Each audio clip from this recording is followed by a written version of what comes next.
Hello, हाय, हाय, हाय, मैं हूँ तुम्हारा, सिर्फ़ तुम्हारा आरजे अनिरुद्ध तुम्हारे लिए सिर्फ़ लेकर आया हूँ यादों वाला कैरियोके जिसमें मैं आपकी यादें आपके लिए गुनगुनाता और उन यादों के पीछे की यादें आपके साथ बाँटता हूँ।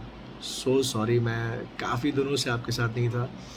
वायरस हो गया था, सर्दी, ज़ुकाम, खाँसी, अभी भी आवाज़ पूरी तरह से ठीक नहीं हुई, लेकिन आज ज़बरदस्ती अ, मेरा दिल भर आया, मैंने अपनी आवाज़ को ठीक किया अ, किसी और आवाज़ की वजह से, जो अब नहीं रहीं, Lata Mangeshkar.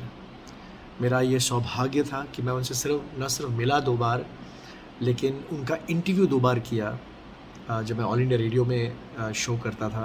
This is around 22-23 years ago and wow! It was my privilege she told me कि ये उनकी ज़िंदगी का सबसे लंबा इंटरव्यू था, 6 घंटे का and I have to thank the actress Moushumi Chatterjee, जिनकी वजह से मैं लता जी से मिल पाया।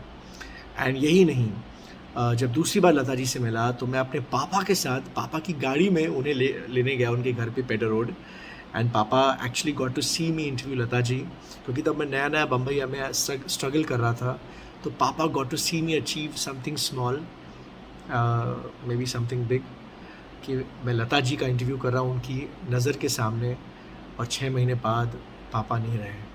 तो मुझे मेरे दिल को तसल्ली हो जाती कि कम से कम पापा ने वो लम्हा देखा and for that I have to thank Lata ji. आज उनके लिए वो गाना जो उनका अस्तित्व बन गया, थैंक्स टू मेरे आर डी बर्मन। आप जानते हैं कौन सा? नाम गुम जाएगा, चेहरा ये बदल जाएगा, मेरी आवाज़ ही पहचान है, गर याद रहे, नाम गुम जाएगा, चेहरा ये बदल जाएगा, मेरी आवाज़ ही पहचान है, गर याद रहे। लता जी, आपकी आवाज़ सदा याद रहेगी। क्या बोले हम उन्हें, क्या-क्या अवार्ड्स उनको नहीं मिले, दुनिया भर के, भारत रत्न, पद्म भूषण, पद्म विभूषण, 4 फ़िल्मफ़ेयर अवार्ड मिले उनको फॉर आजा रे, फ्रॉम मधुमती, तुम ही मेरे मंदिर फ्रॉम खानदान, कहीं दीप जले कहीं दिल फ्रॉम 20 साल बाद, आप मुझे अच्छे लगने लगे फ्रॉम जीने की राह एंड 1970 में शी सेड बस, अब बाकी सिंगर्स को मौका मिलना चाहिए। She refused to take awards from that day onwards. आज के दौर में कौन ऐसा बड़े दिल वाला होगा यार, जो ऐसा करेगा? लालच में लेता रहेगा अवार्ड एंड सोचो, मतलब उनकी महानता और and the craze for her कि जब दीदी तेरा देवर दीवाना हिट हुआ 1994 में, हम आपके हैं कौन, तो फिल्म फेयर ने एक स्पेशल अवार्ड रखा for Lata ji that you have to come and accept this award because the song became such a craze. National award उनको मिला यारा सिली सिली के लिए, देन रूठे रूठे पिया फॉर कोरा कागज़, बीती ना बिताई रहना, and it was all thanks to her, that singers got their due. किस तरह से एक रिकॉर्ड प्लेयर पे एक सिंगर का नाम पहली बार आया, मैं आपको भी बताऊंगा, all because of Lata ji. वक्त के सितम कम हंसी नहीं, आज है यहाँ, कल कहीं नहीं, वक्त से परे अगर मिल गए कहीं, मेरी आवाज़ ही पहचान है, गर याद रहे, हो नाम गुम जाएगा, चेहरा ये बदल जाएगा, मेरी आवाज़ ही पहचान है, अगर याद रहे।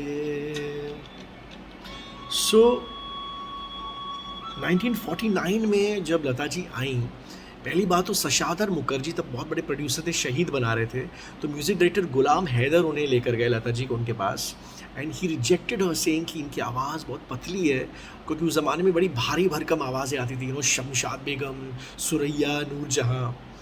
तब गुलाम हैदर ने एक भविष्यवाणी की कि एक दिन आएगा, आप तमाम प्रोड्यूसर्स, डायरेक्टर्स, म्यूज़िक डायरेक्टर्स पाँव पड़ेंगे लता जी के हमारी पिक्चर में गाना गाओ। उसी टाइम पे महल का गाना आएगा आने वाला। शी टोल्ड मी कि कैसे रिकॉर्ड हुआ, तब no technology, so it was a haunting भूत वाला गाना। So she was told by the music director कि तुम जो स्टूडियो है उसके कोने से धीरे धीरे चलते चलते आओ माइक के पास एंड सिंग, ताकि दैट एक हॉन्टिंग इफेक्ट मिले। सो इमेजिन यार, चलते हुए गाना, कोई मजाक की बात नहीं, शी डिड इट। और उस पिक्चर का जो रिकॉर्ड था उसमें एक्चुअली सिंगर का नाम नहीं, जो एक्ट्रेस थी उनका जो कैरेक्टर था उसका नाम आने वाला था, बिकॉज दैट वाज द प्रथा एट दैट टाइम। तो शी सेड, अरे सिंगर गाना गा रहा है और उसके कैरेक्टर का आप नाम डाल रहे हो। Because of her HMV decided to put the singers name, and royalties के लिए भी, सिंगर्स की रॉयल्टीज़ के लिए भी वो लड़ी। किससे लड़ी बताता हूँ आपको। दिलीप कुमार ने उन्हें एक बार कहा कि आपकी आवाज़ में थोड़ा सा एक मराठीपना है, तो उन्होंने तुरंत जाके एक उर्दू टीचर से उर्दू सीखी, और मजाल है कि उसके बाद कोई ये तोहमत उन पे लगा है। She sound, her Urdu was so fantastic man in all those ghazals of Madan Mohan Sahab. And later on when I asked her कि किस हीरो के लिए आप गाना चाहती हैं, तो शी सेड दिलीप कुमार। जो गुजर गई कल की बात थी, ओ उम्र तो नहीं, एक रात थी, रात का सिरा अगर फिर मिले कहीं,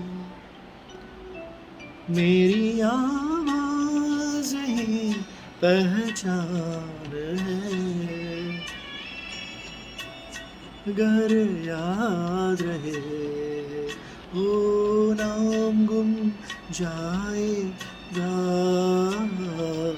चेहरा ये बदल जाएगा, मेरी आवाज़ ही पहचान है, अगर याद रहे। मुझे याद आया कि 60s में मोहम्मद रफ़ी के साथ उनका झगड़ा हो गया था, क्योंकि शी वॉज फाइटिंग कि सिंगर्स को भी रॉयल्टी मिलनी चाहिए गानों के लिए। एंड रफ़ी साहब बड़े सिंपल से आदमी थे, उन्होंने कहा नहीं यार, हमें पैसा तो मिलता है ना म्यूज़िक डायरेक्टर से, और क्या चाहिए हमें। तो शी सेड नहीं, सिंगर को भी रॉयल्टी मिलनी चाहिए, जैसे प्रोड्यूसर को मिलती है, सबको मिलती है। And because of that fight for many years she did not sing with Rafi साहब। कितनी उसूलों की पक्की थी वो।